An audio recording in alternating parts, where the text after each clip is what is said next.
Hi Lisa, I thought I would make a little video showing you the steps that you need to do to take photos in the Lightbox for special orders while I'm gone. It's pretty easy, but this video might be a good reference for you. So the first thing you're going to want to do is plug the hot glue gun in back there.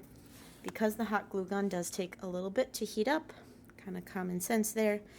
Alright, so when it comes to the next step, what I suggest you do for the next step is turn on the light box, which is the second brass knob. When you turn that on, that will light the box up, so that's good to go. Next step is getting the camera ready to go. So we switch the on off at the top, and that will turn on and it will automatically prompt this window that pops up, which is the Canon EOS utility program. You're going to want to hit the third option that says camera and remote shooting. So we click that. A little window is going to pop up on the side. Everything else we can close. Get rid of that. Good. And I'll set the proper destination folder so you won't have to worry about any of that kind of stuff. That's not a very big deal. Alright, so the camera is set. Next part is getting the jewelry set. So I have one ring here. So what we're going to want to do, I'll just set this guy down, is glue the ring on the glass pedestal. Hopefully you mostly just get rings. They're the most straightforward. They're really the only ones that require glue. So we glue the ring. It ends up being at a little bit of an angle. And now that's good to go. So we're going to put it in the light box.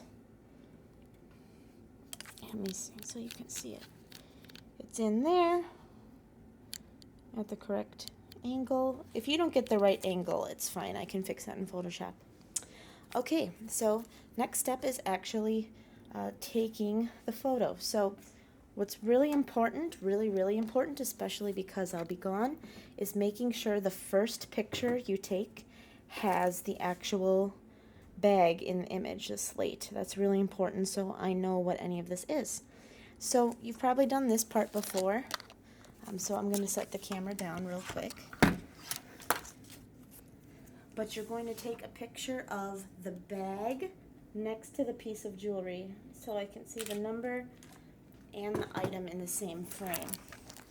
So that's going to look like this. It's going to automatically come over. You don't have to do anything. It comes over by itself. But now we're set to do the actual image. So we can shut the sides of this. That's important, otherwise we get some weird reflections.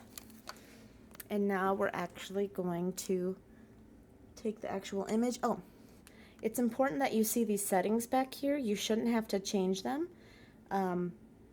Yeah, you really shouldn't have to futz around with any of these settings, but these numbers across the top, 100th of a second, f29, and 200 ISO should be about where you're at. So we're going to, wow, this is hard to do with one.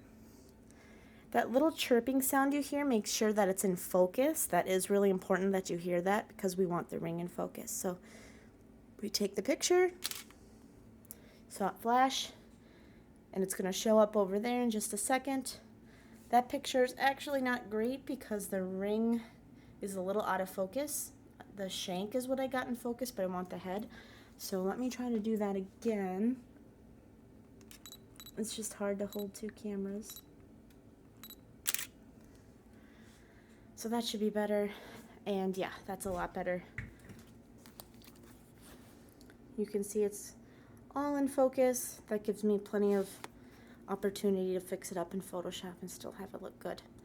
Yeah, and it's just repeating that process a bunch of times. So other than that, there's not much to it, and I hope this was helpful.